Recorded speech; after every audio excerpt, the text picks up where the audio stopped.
Hello, this is episode 2 of my beginner's guide to Valorant. We're going to go over the basics of movement. I'm going to start off with the absolute basics, which is I'm going to refer to WASD as my movement keys, which are W for forward, A for left, D for right, S for backwards. There are also additional ones that we can use spacebar to jump. I also recommended in my previous video that you can use mouse wheel down to jump. You can also use mouse wheel up to jump. I recommend those for a technique we're going to use in this video. Next one is shift to walk and control to crouch. I'm going to go over the Y of these things now. So obviously Y for WASD is you want to move around in this game just to play the game. And space also assists with this, with traverse of the map, to get onto places that can help you win gunfights or just have fun playing the game. Just a very basic part of the game. The next one is crouch. But crouch doesn't really benefit you in the same way it would benefit you in other games. In other games, traverse the map, going under places that you can't go into without crouching, like very small tunnels or something, don't exist in Valorant. So crouching serves different purposes in this game.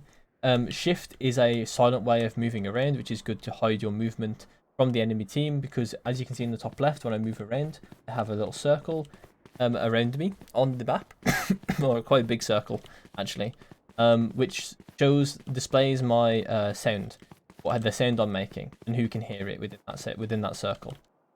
So if I shift, I don't actually make a circle, so no one can hear me. I'm silent. You can see even when I knife, I actually get a little circle pop up. So walking is absolutely silent, which is really good for obscuring your movements around the map, your map traverse. That's kind of it for the Y of some of these things. Then we're going to do some combination of a couple of them. So the first one is we're going to combine jumping, and we're going to combine crouching. So this jump's quite hard to make, to be honest, generally. So if I jump and don't crouch, you can see I slide off. Not always. Sometimes you will stick on. It's a very hard pixel jump if you don't crouch. I can get it sometimes. There you go. Without the crouching, but it is quite hard. And with crouching, it becomes a lot easier, and you can do it. You can do it from a lot more angle. So you can see, like I did it first time with crouch jumping. First time the one where I fell off. But you can see I made it first time with the crouch. And it just makes jumping in general easier. You can get to places just easier. You get further on places as well, which can be important for some places. So you can see even here, like I got into about the middle, just before the middle of the green box. But if I do it with crouch, I actually get just past the middle of the box.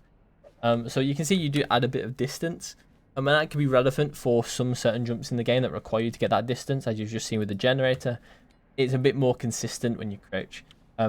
So the next one we're going to look at is bunny hopping, which is combining jump and strafe. So strafe I'll refer to as so strafe is when you use A and D midair. So A is left and D is right. So you want to be using these keys while jumping, and then you'll be doing something called bunny hopping. And bunny hopping is really important in this game for basic movement, as it allows you to kind of get out of danger around corners while jumping, which is a lot faster than just running around the corners like this, right? Instead of running around the corners, what you can do instead is you can strafe around corners, which as you could just see, I made a lot more distance while strafing. And I was a bit faster while strafing as well around the corners. And this can be really important, say if you get mollied, so like a KO, I can't remember what it's called. But I think I can't remember what it's called. But it's like the Molotov that deals damage on the floor, and there's also Phoenix's fire as well on the floor. That will damage to you over time, right? But if you jump and bunny hop out the way of it, it's actually a lot faster. You take a lot less damage, things like that.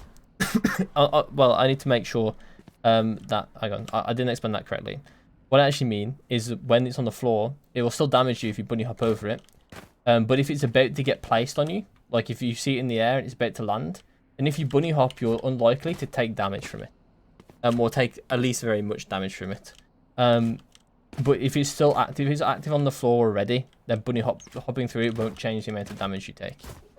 Just to make that clear. But bunny hopping can be used on a single jump or a couple jumps, right? It's just called strafe jumping at that point. But bunny hopping is sort of like the next level of it. But bunny hopping and strafe jumping is something we'll need to know for both for like just in general for basics of the game.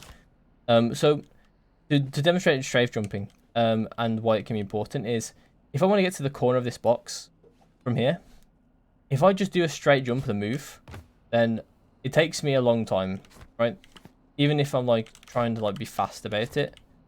Okay, I actually strafe just by I tried to not strafe after doing it. But basically, if I'm trying to be the fastest about it, I'm still slow. But if I want to strafe to the box, to the corner, I can just do it in midair with movement, right? And this becomes especially important because you can actually do it in more distance as well. You can actually get more distance when strafing. And on top of that as well, it also just opens up more areas you can get onto that box from. As you can see, like I got to the box without even seeing it originally, right? I get onto this box round the corner, and you can see how powerful this can be, right? Because I also landed faster from this point, right? I didn't have to jump onto the floor, and then while I'm falling, I can get shot at. So instead, I was on the box fast.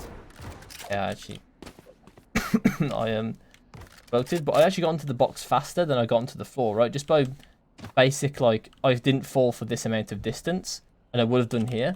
So therefore, I can shoot faster.